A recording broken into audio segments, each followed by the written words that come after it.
ओम श्री परमात्मने नमः। ओम नमः शिवाय। श्री शिव महापुराण वायवीय संहिता अध्याय 6 महेश्वर की महत्ता का प्रतिपादन।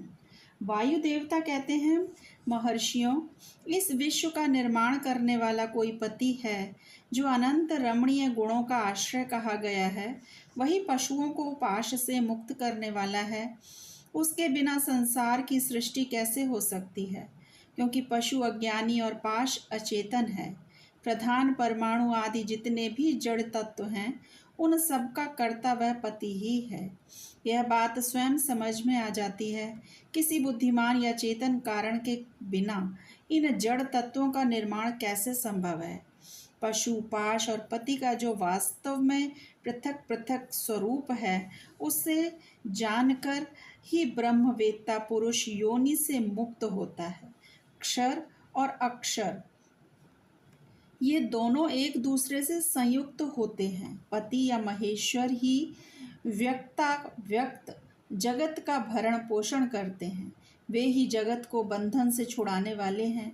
भोक्ता, भोग्य और प्रेरक, ये तीन ही तत्व जानने योग्य हैं।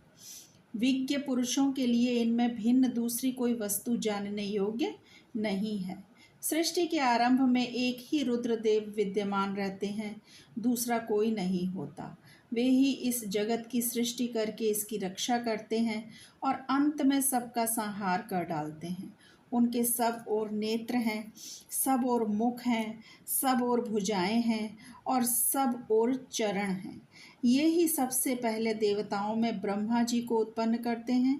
श्रुति कहती है कि रुद्रदेव सबसे श्रेष्ठ महान ऋषि हैं। इन महान अमृत स्वरूप अविनाशी पुरुष परमेश्वर को जानता हूँ। इनकी अंग कांति सूर्य के समान है। ये प्रभु अज्ञानांधकार से परे विराजमान है। इन परमात्मा से परे दूसरी कोई वस्तु नहीं है। इनसे अत्यंत सूक्ष्म और इनसे अधिक महान भी कोई नहीं है।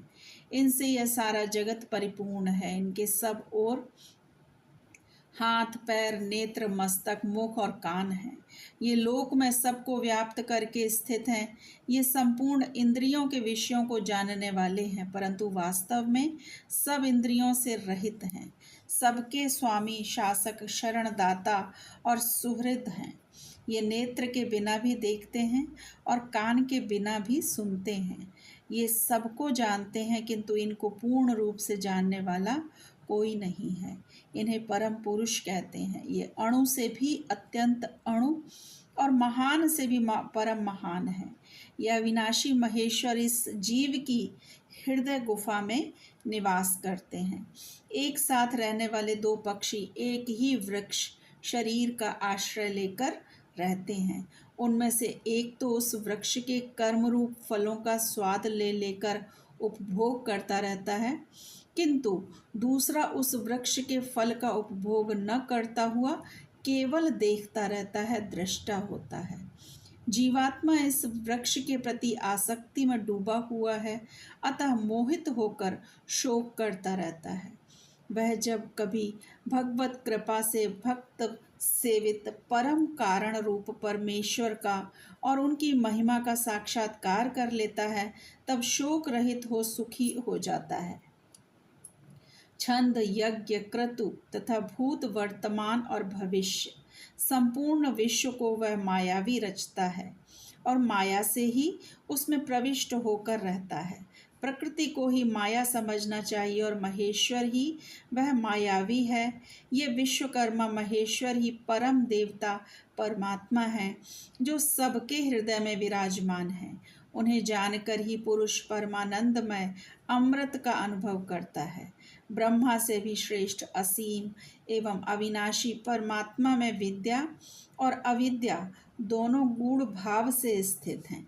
विनाशशील जड़ वर्ग को ही यहाँ अविद्या कहा गया है और अविनाशी जीव को विद्या नाम दिया गया है। जो उन दोनों विद्या और अविद्या पर शासन करते हैं, वे महेश्वर उनसे सर्वथा भिन्न विलक्षण हैं।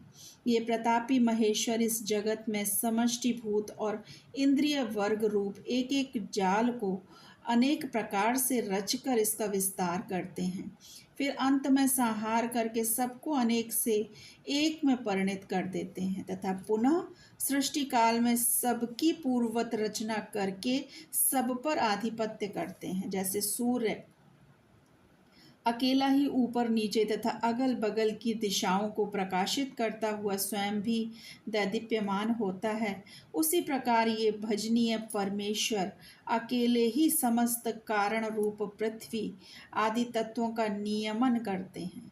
श्रद्धा और भक्ति के भाव से प्राप्त होने योग्य आश्रय रहित कहे जाने वाले जगत की उत्पत्ति और संहार करने वाले कल्याण स्वरूप एवं 16 कलाओं की रचना कर उन महादेव को जो जानते हैं, वे शरीर के बंधन को सदा के लिए त्याग देते हैं, अर्थात जन्म मृत्यु के चक्कर से छूट जाते हैं। वे ही परमेश्वर तीनों कालों में से परे निष्कल सर्वज्ञ त्रिगुणाधीश्वर एवं साक्षात परात्पर पर ब्रह्म हैं। संपूर्ण विश्व उन्हीं का रूप है। वे सबकी उत्पत्ति के कारण होकर भी स्वयं अजन्मा है, स्तुति के योग्य हैं, प्रजाओं के पालक, देवताओं के भी देवता और संपूर्ण जगत के लिए पूजनीय हैं। अपने हृदय में विराजमान उन परमेश्वर की हम उपासना करते हैं, जो काल आदि से परे, जिनसे यह समस्त प्रपंच प्रकट होता है, जो धर्म के पालक, पाप के नाशक, भोगों के स्वामी तथा संपूर्ण विश्व के धाम हैं, जो ईश्वरों के भी परम महेश्वर, देवताओं के भी परम देवता तथा पतियों के भी परम पति हैं। उन भुवनेश्वरों के भी ईश्वर महादेव को हम सबसे परे जानते हैं। उनके शरीर रूप कार्य और इंद्रिय तथा मन रूपी करण नहीं है। उनके समान और उनसे अधिक भी इस जगत में कोई नहीं दिखाई देता। ज्ञान, बल और क्रिया रूप उनकी स्वाभाविक पराशक्ति वेदों में नाना प्रकार की सुनी गई है। उन्हीं शक्तियों से इस संपूर्ण विश्व की रचना हुई है। उसका ना कोई स्वामी है, ना कोई निश्चित चिन्ह है, ना उस पर किसी का शासन है। वह समस्त कारणों का कारण होता हुआ ही उनका अधीश्वर भी है। उनका ना कोई जन्मदाता है, न जन्म है, न जन्म के माया मलादि हेतु ही है। वह एक ही संपूर्ण विश्व में समस्त भूतों में गुह्य रूप में व्याप्त है। वही सब भूतों का अंतरात्मा और धर्माध्यक्ष कहलाता है। वह सब भूतों के अंदर बसा हुआ है, सबका दृष्टा, साक्षी, चेतन और निर्गुण है। वह एक है, वशी है, अनेकों विषात्मा निष्क्रिय पुरुषों को वश में रखने वाला है। वह नित्यों का नित्य, चेतनों का चेतन है। वह एक है, कामना रहित है और बहुतों की कामना पूर्ण करने वाला ईश्वर है। सांख्य और योग अर्थात ज्ञान योग और निष्काम कर्म योग से प्राप्त करने योग्य सबके कारण रूप उन जगदीश्वर परम देव को जानकर जीव संपूर्ण विश्व के सृष्टा सर्वज्ञ स्वयं ही अपने प्राकट्य के हेतु ज्ञान स्वरूप काल के भी सृष्टा, संपूर्ण दिव्य गुणों से संपन्न प्रकृति और जीवात्मा के स्वामी, समस्त गुणों के शासक तथा संसार बंधन से छुड़ाने वाले हैं। इन परम देव ने सबसे पहले ब्रह्मा जी को उत्पन्न किया और स्वयं उन्हें वेदों का ज्ञान दिया। अपने स्वरूप विषयक बुद्धि को प्रसन्न विकसित करने वाले उन परमेश्वर शिव को जानकर मैं इस संसार बंधन से छूटने के लिए उनकी शरण में जाता हूँ। यह वेदांत शास्त्र का परम गोपनीय ज्ञान है। पूर्व कल्प में मुझे इसका उपदेश किया गया था। मैंने बड़े भारी सौभाग्य से ब्रह्मा जी के मुख से इस ज्ञान को पाया था।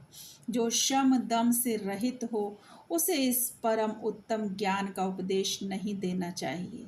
जो अपना पुत्र सदाचारी तथा शिष्य ना हो, उसे भी नहीं देना चाहिए। जिनकी परम देव परमेश्वर में परम भक्ति है, जैसे परमेश्वर में है वैसे ही गुरु में भी है, उस महात्मा पुरुष के हृदय में ही ये बताए हुए रहस्यमय अर्थ प्रकाशित होते हैं।